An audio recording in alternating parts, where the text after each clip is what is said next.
Today I'm going to show you how to create a rattle from pinch pots.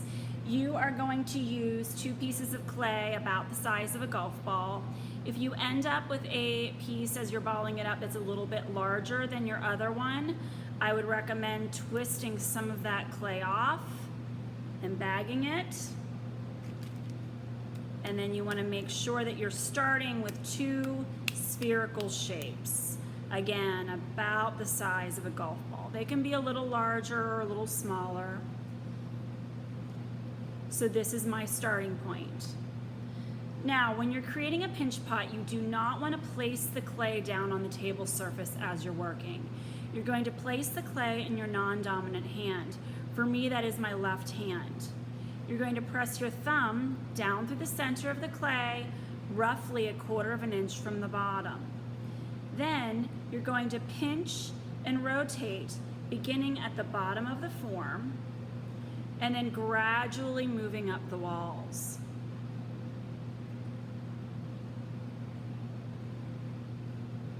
So this is the rough start. It's very thick walled yet. I'm going to thin out those walls.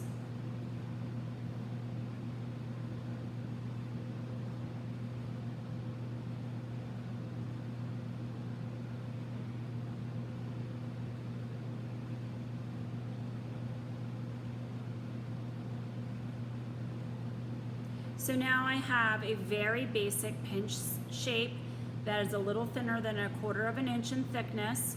You do want to check your thickness the whole way down and make sure that your walls are even and that you don't have thick spots.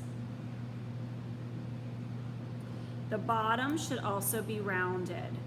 I'm now going to set this half down on the work surface. The rim is going to be down. You want to put the rim down so that you don't get a flat spot on one side of your rattle. So once you have pinched 2 forms, you're then going to create little rattlers, which are the balls that will shake inside the rattle. You want 3 to 5 little rattlers, and the largest you should go is the diameter of a dime. I actually prefer using rattlers that are a little smaller in size so I can get more in. So you're going to, again, roll 3 to 5 of these. Now, I have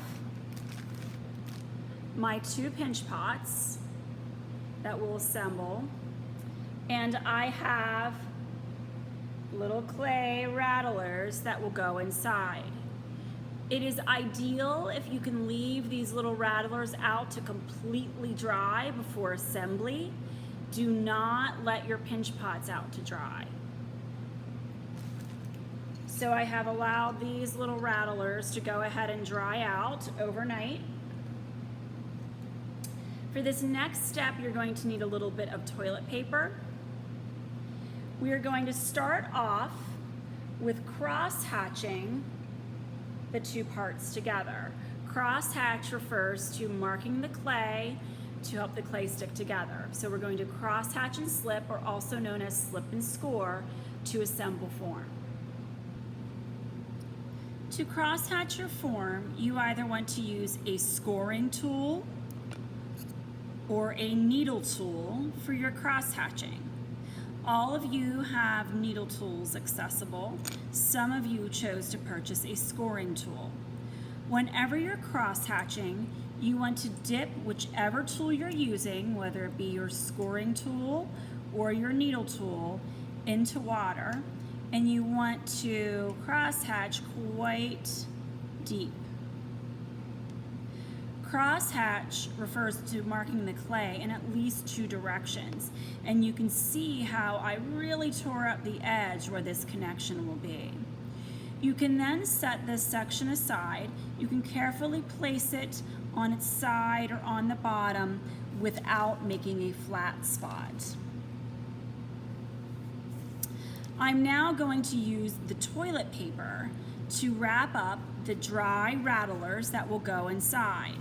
So all you're going to do is separate the plies of toilet paper if you have a 2-ply toilet paper, and you're going to wrap each rattler in TP.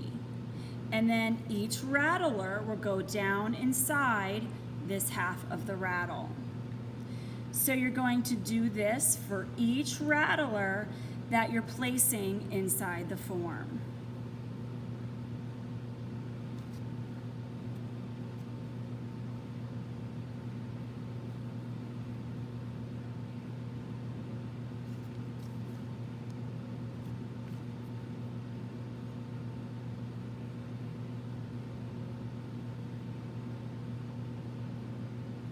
So I have all of the rattlers wrapped in toilet paper nestled inside the form. I'm now ready to cross-hatch the other side of the rattle. So I'm going to use my cross-hatching tool again.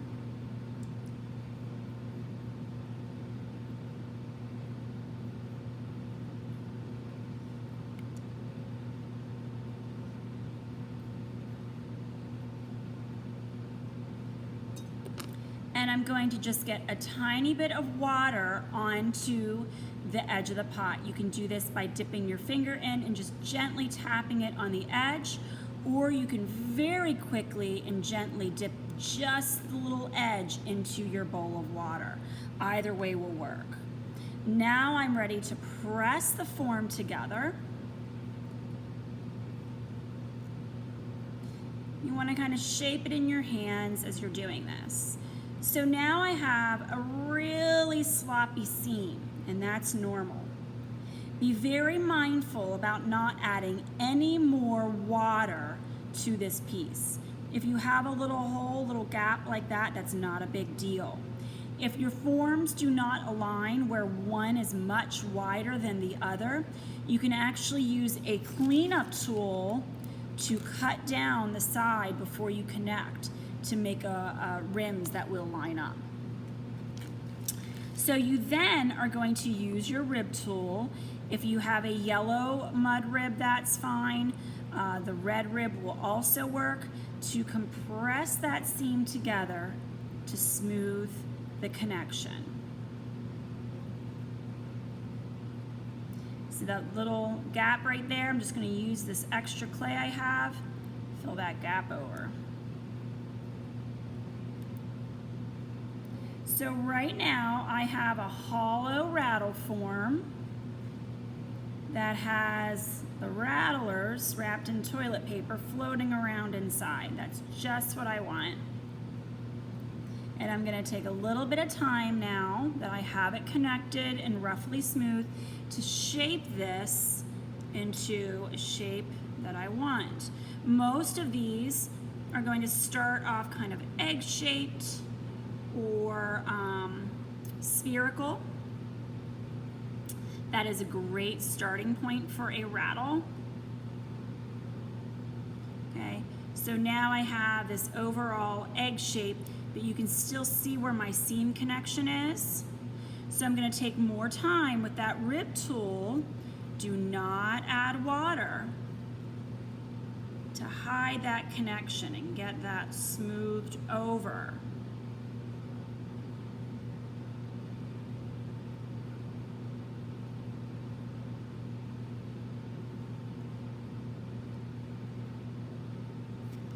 So you're going to continue to smooth that until you have a relatively even surface. This is a hand-built form, so it's not going to look factory-made. It will have some inconsistencies, but you do want to work until you achieve the overall shape that you're looking for. I just want to show you quickly what it would look like if you have two pinch pots that are very different in size that you need to size down in order to assemble. You can see what the overlap is. Right now it kind of looks a little bit like an acorn. So I'm going to take my cleanup tool and I'm just going to slice a ring off of that larger, the wider, I should say, side of the rattle. And I'm going to cut evenly the entire way around. And what this will do is this will bring that diameter of the opening in a little bit. That will allow me to cross hatch and slip and assemble this form. So you can now see that size-wise, this is going to work quite nicely for a fit. Your next step is going to be working on the surface and doing the additive and reductive work. I have a couple examples here that I want to show you. Reductive refers to carving away or removing material to create physical and visual depth on these forms. So you can see that I carved away lines that really affected the form and brought a lot of visual depth. We're also going to refer to reductive as some textural work that you can choose to add to the form as well. I created this texture simply by using the back side of my cleanup tool. I want to also show you this example that integrates both additive and reductive processes. The additive process was adding these little clay balls onto here, which I then stamped into, making almost like a button. And then you can also see that I integrated a subtle texture in the background, pushing some of the clay surface back, right? You'll be required for this rattle to do both additive, reductive, and piercings through the form. The piercings will serve as the vent that allows the burn off of the toilet paper and allows air to escape the form as it's firing. When you're working reductively, one of the processes you're going to use is carving away at the form. The cleanup tool works wonderfully for this process. You have two sides to your cleanup tool. You've got the hook side and the knife side. You want to focus on using the hook side of the tool, and that hook is facing down for carving. You want to think about what types of lines would look appropriate on a curvy form. You're not going to want harsh angular lines like squares and triangles on there without curved edges on those lines. So I'm going to work with a very curvy design that will then relate to the form. So you could do actual swirl designs on the form if you choose, or just curvy vertical and horizontal lines. One thing that's really nice about the cleanup tool is it can allow you to create line variation. So what I mean by that is when you press lightly on the tool, you get a thin line, and as you press heavier, that line widens. That's what I'm referring to by line variation. So working reductively, you're going to do a combination of things. You may carve, but you may also integrate stamping. If you do not have anything to really stamp into your clay at home in terms of found objects, you can also use handles of tools. So I'm going to use this handle and stamp a circle into the form that will relate to the motif. I'm going to repeat that circle several times throughout the design. So this is how I begin working reductively on the form. I have a lot of refining to do, which we're going to talk about that soon, but right now you should just be adding the generals of the lines onto the surface. You will know that you're finished with your reductive lines if your negative space is mostly filled with line. I'm now ready to go ahead and smooth and refine the areas in between the lines as well as the negative space. You will notice that there's what I call clay burrs, in other words, little clay chunks that are sticking out in between the lines. You want to completely eliminate those. You also want to smooth and refine the negative space around the lines. So I'm going to take a slightly damp sponge from your toolkit, and you're going to glide that sponge over the entire piece. I'm really bringing the sponge to a point to get in between the lines on the form. This takes a lot of time. This takes a lot more time than the actual reductive process. Sometimes while you're going through this process, you will accidentally smooth over the line entirely. If that happens, I recommend using a wet curved side of the cleanup tool to go back into that negative space and clean it up. I use the back side of that cleanup tool. I'm no longer using it like this. I'm using it like this for refining, okay? So take your time to really get in between each line as well as hitting all of that negative space. A trick for really quick, easy refining is using a paintbrush. So I'm going to dip a brush in water. If you have a brush around you, you can very easily smooth and refine your surface. You want to just keep that brush slightly damp. Do not oversaturate the clay or the form will actually begin to break down. This is probably the most efficient way to refine the surface. So look at the difference of the surface here versus the other side where it's very scratchy and rough looking. So now I want to show you the surface of a form that is already refined and ready for the additive process. I have completely refined the lines and I've also created the holes or the negative space, which will be the air vents. That will allow the air to escape from the inside and the paper to burn off in the kiln, since we have little toilet paper wrapped around the rattlers.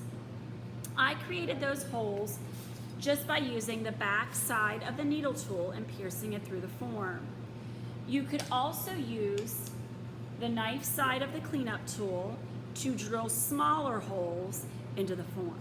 You do not want a hole that is as big as the rattler inside or your rattlers will fall out. So please be very conscientious about that. Our next step will be the additive process, which is adding clay to clay. Once you have your reductive work complete and your holes pierced through the form for ventilation and the surface refined, you can now do the final step, which is the additive process, adding clay to clay. So I'm going to begin by choosing where I want the surface to pop out at the viewer. I think that I'm going to integrate both coils and small little balls of clay onto the surface. I'm going to integrate coils of clay right where these wide lines appear. So I'm going to begin with cross-hatching, just like we did for the assembly process, but on a much smaller scale into those areas where I'm going to be adding coils. So there's my cross-hatching, nice and deep on the surface of the form. I can then begin to roll little tiny coils, and one craftsmanship tip for this is rolling coils that come to a point on each end. That really helps with transition from that coil to the form itself, to the rattle. So here I have a coil rolled that comes to a point on each end. I'm then going to press that firmly onto my crosshatch surface. I have a little bit of excess coil there. I can do one of two things. Choose to lay that onto the form and just crosshatch underneath, or you can pinch it off and just pinch that coil back to a point again. So now I have crosshatch marks showing. I do not want those there permanently, but first you need to make sure that the coil is pressed on very firm. And now you can choose to go back in with either a paintbrush if you have one, and smooth and refine, or you can go in with your finger and carefully smooth and refine. And finally, the back end of your cleanup tool will also work for refining that edge. And see how well the cleanup tool does a really good job refining the edges.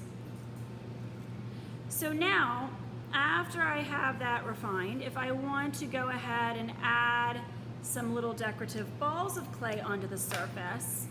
You're going to do that same cross-hatching process. And I think I'm going to integrate some, probably 3 right around there. So I'm going to cross-hatch, little mini cross-hatches. And this is a vital process. It is so important that you're dipping your tool in water. So you can see my cross-hatch marks are very deep. And I'm gonna take a very tiny ball of clay. You wanna keep it proportionate. You do not want to have massive gobs of clay as attachments on this form. So I'm just going to press this little button of clay onto the form, and I'll do that 3 times, and I'll have a little additive ornamentation right around that circle of negative space, the piercing through the form. So I'm going to take a little bit of time to complete those 3 additions.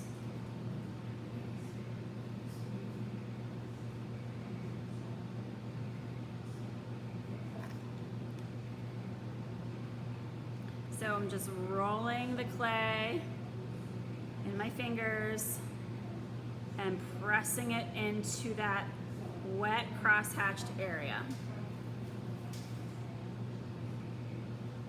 So now I have 3 little buttons of clay added to the surface. Do you see how my negative space is not quite rounded? It became a little distorted through the process.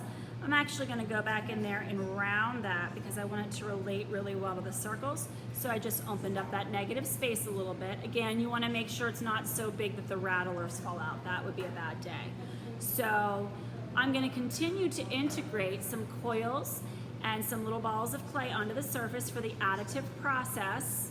And then I have my surface complete once I work completely in the round. I want to take a moment again to show you the finished rattles. I have several different shapes here that you can choose to play around with when you're completing a rattle. This is the very basic egg-shaped rattle. You can see that it has adding clay to clay with little clay balls on there and some stamping, and it makes that little rattle noise, a very soft rattle. There's also some very tiny stamping, pinholing in the surface, and there's my little vent hole. Once you master the basic egg shape or spherical shape rattle, you can start having a little bit more fun with form.